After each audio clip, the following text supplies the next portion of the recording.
स्वागत है एक बार फिर से नए वीडियो में। इस वीडियो में हम सेल्फ स्टार्टिंग स्विच, इग्निशन की और स्टार्टर मोटर के बीच के कनेक्शंस को देखेंगे। इन कनेक्शंस में बैटरी और इलेक्ट्रॉनिक कंट्रोल यूनिट की क्या भूमिका है ये भी समझेंगे। इसके साथ साथ रेगुलेटर, रेक्टिफायर और अल्टरनेटर के वायर्स को भी समझेंगे। हम इसे बिल्कुल जीरो लेवल से शुरू करेंगे। तो स्टार्टर मोटर को इंजन के अंदर के पिस्टन को आगे पीछे कर देना होता है जब तक कि इंजन खुद से अपनी रफ्तार ना पकड़ ले। क्योंकि गाड़ी बंद अवस्था में होती है तो स्टार्टर मोटर को हमेशा ही बैटरी से डायरेक्ट करंट लेना पड़ता है। सिलेंडर के अंदर के हवा को कंप्रेस करने के लिए जितना पावर चाहिए उतना ही पावर स्टार्टर मोटर को बैटरी से खींचना पड़ेगा, परंतु सिर्फ 12 वोल्ट के बैटरी से उतना पावर खींचने के लिए स्टार्टर मोटर करंट अर्थात एम्पियर की मात्रा को बहुत अधिक बढ़ा लेता है। इतनी करंट जाने से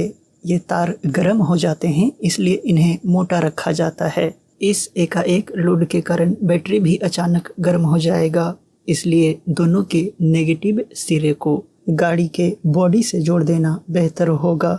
इंजन स्टार्ट होते ही स्टार्टर मोटर को बंद हो जाना चाहिए, तो इस लाल तार में हमें एक स्विच लगाने की भी आवश्यकता होती है।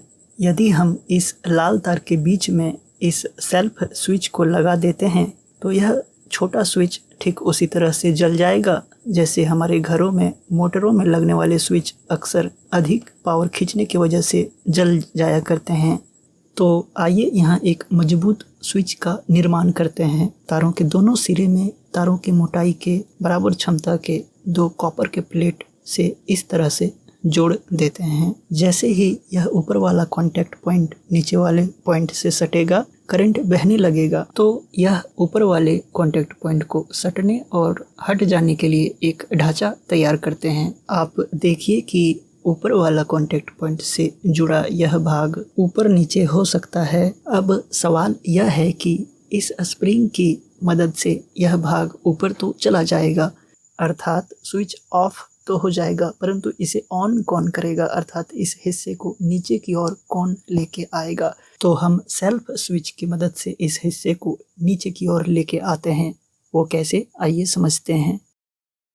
गोलाई में लपेटा हुआ यह कॉपर का तार कॉइल कहलाता है, और जब इसके अंदर एक लोहे का कोर रखते हैं तो यह सोलेनॉइड कहलाता है। इस तार में जब करंट बहता है तो यह सोलेनॉइड चुंबक बन जाता है और अपनी तरफ लोहे को खींचने की क्षमता रखता है। अब इस भाग को हम इस ढांचे में लगाते हैं और इस आर्मेचर में सोलेनॉइड के ठीक ऊपर एक लोहे का भी भाग लगा होता है। अब जब भी हम इस कॉइल में करंट को बहने देंगे तो हमारे द्वारा बनाया गया चुंबक इस लोहे के भाग को अपनी तरफ खींच लेगा और स्विच ऑन हो जाएगा। तो आप यह कह सकते हैं कि इस स्विच को ऑन करने के लिए हमें इस कॉइल में करंट को बहाना होगा और कॉइल में करंट बंद होते ही स्विच ऑफ हो जाएगा। इस तरह के स्विच को रिले स्विच कहते हैं। यह एक इलेक्ट्रिक स्विच है जिसे ऑन करने के लिए हमें कॉइल में करंट को किसी दूसरे नॉर्मल स्विच से कंट्रोल करना होता है। तो कॉइल के एक सिरे में बैटरी से हमेशा 12 वोल्ट मौजूद रखेंगे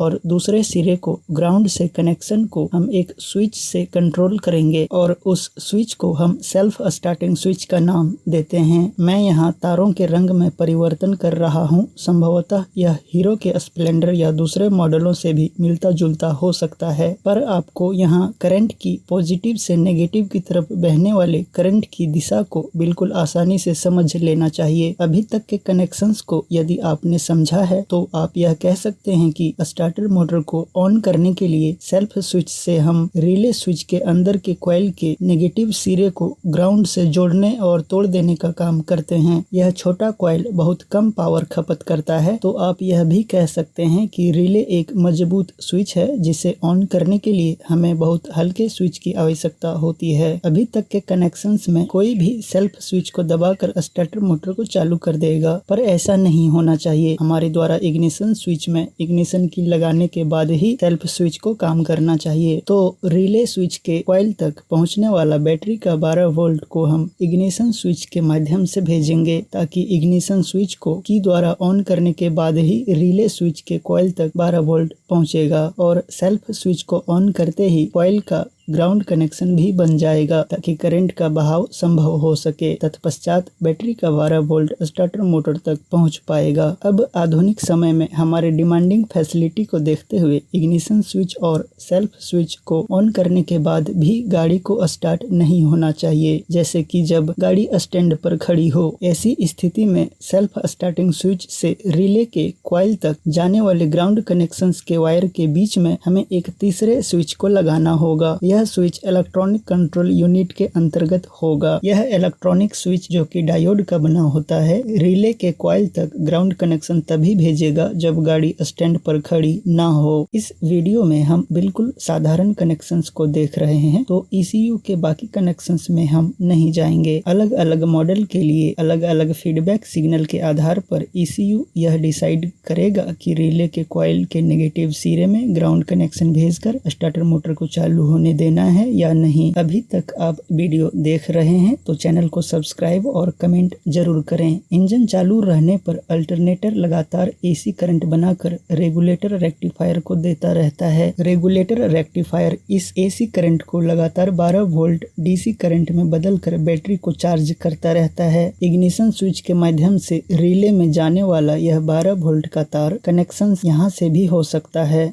12 वोल्ट का एक अन्य तार होता है जो कि इस फ्यूज के जरिए इग्निशन स्विच के माध्यम से अन्य सभी एक्चुएटर्स के लिए जाता है। इसी तार को ECU में भी जाना पड़ता है ताकि ग्राउंड के साथ सर्किट कंप्लीट हो और करंट का बहाव हो सके। ECU के पर्सनल उपयोग में लगने वाले पावर के लिए 12 वोल्ट का एक वायर ECU को भी जाना पड़ता है। इग्निशन स्विच ऑन करते ही गाड़ी में जो लाइट जलती है, जैसे कि passing light, red stop light, indicator, इनके लिए इग्निशन स्विच को ऑन करने के बाद रिले में जाने वाले 12 वोल्ट के इस तार से जलाया जाता है। चूंकि हेडलाइट ज्यादा पावर कंज्यूम करता है तो उसके लिए रेगुलेटर रेक्टिफायर अधिक क्षमता वाले एक सेपरेट येलो वायर का इस्तेमाल कर लेता है। Starter motor, battery, relay, ignition की और सेल्फ स्टार्टिंग स्विच के बीच के कनेक्शंस को यदि आपने समझा होगा तो आप मल्टीमीटर से कंटिन्यूटी और वोल्टेज टेस्ट को आसानी से चेक कर सकते हैं। अभी तक के लिए इतना ही। कंप्लीट वायरिंग को लॉन्ग फॉर्म वीडियो में आसानी से समझा जा सकता है, जिसे जल्द ही अपलोड कर दिया जाएगा। आप हमें कमेंट कर जरूर बताएं यह वीडियो आपको कैसा लगा।